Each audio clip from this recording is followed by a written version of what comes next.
Welcome back to Morning Joe. A live look at 30 Rock. The Christmas tree is going up. The S&P 500 and the Dow Jones closed at all-time highs yesterday after news of Moderna's promising coronavirus vaccine. Moderna released trial data showing its COVID-19 vaccine was 94.5% effective, further raising expectations for a sharp economic recovery. It marks the second positive announcement about coronavirus and a vaccine for it in a week after Pfizer and their vaccine was more than 90% effective among participants.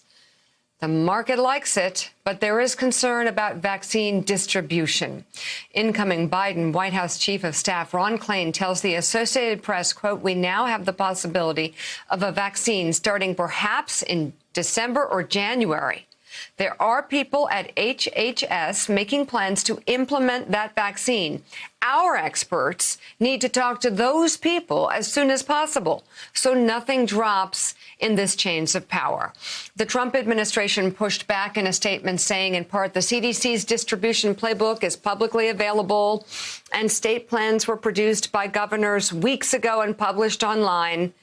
But our next guest disagrees with the notion that the Trump White House has the country ready. You ask, is there enough money for state and local government? The answer is unequivocally no. This has got to be one of the priorities of the new administration to make sure that the hard work that's been done, we have the infrastructure, we have all the things that are necessary to distribute the vaccine once we get it. But of course, right now, the federal government under this current administration has no real plan.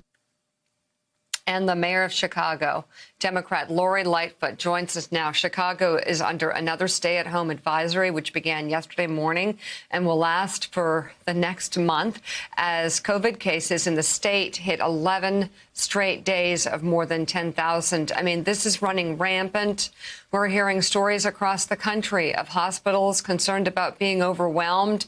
We're back where we were in many cases. And if you look at the screen, Mayor Lightfoot, almost 250,000 dead. We're almost at that marker. So first of all, what do you want to communicate to the people, to your constituents, about what they need to do to try and mitigate this virus?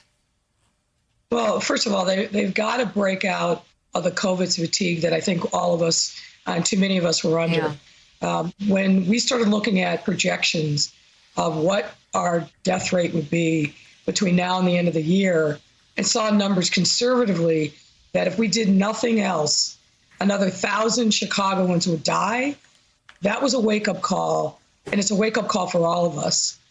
We understand that people are sick and tired, but death is real, and it is on the horizon for us if we don't dig down and do more. So we're urging people to stay home, to not be in large crowds, to wear face coverings, and really take responsibility for their own lives, for the lives of their family members, and for the lives of other people in the city. We have to rise above the me and get to the we. We have a larger obligation to each other that we've got to get to. And, obviously it's great news that vaccines are on the horizon. But as we were just reporting, there are going to be a lot of challenges in terms of distribution, where the money is going to come from for that. And I worry, I wonder if you agree with this, that the, great headlines about a vaccine also adds to a bit of complacency, like, oh, this is going to be over soon. I do worry about that. I think there's a couple things going on here. Number one, this is obviously great news, and we don't want to undercut that. But the reality is, for the ordinary American, those vaccines, even if they come online in December or January as predicted, the rest of us aren't going to see those vaccines until probably mid next year. So there's a long way to go between we get to a place where we see mass production of the vaccine and mass distribution. So we've got to be lean into and be diligent with the things that we know help: mask, social distancing, limiting crowd size. We've got to just keep preaching that gospel. The other thing I worry about, though, is aside from making sure that we've got the money to be able to implement the plans that are already in place, is the trust factor. Unfortunately, because this current administration in Washington, D.C. has politicized absolutely everything about the pandemic, about the cures, about the tools that we use to try to save people's lives. We've got to build confidence in the American public that these vaccines are in fact safe, because if we only have a small portion of the population take the vaccine, we will accomplish nothing. So we've got a lot of work to do to build confidence in the people that we're headed in the right direction.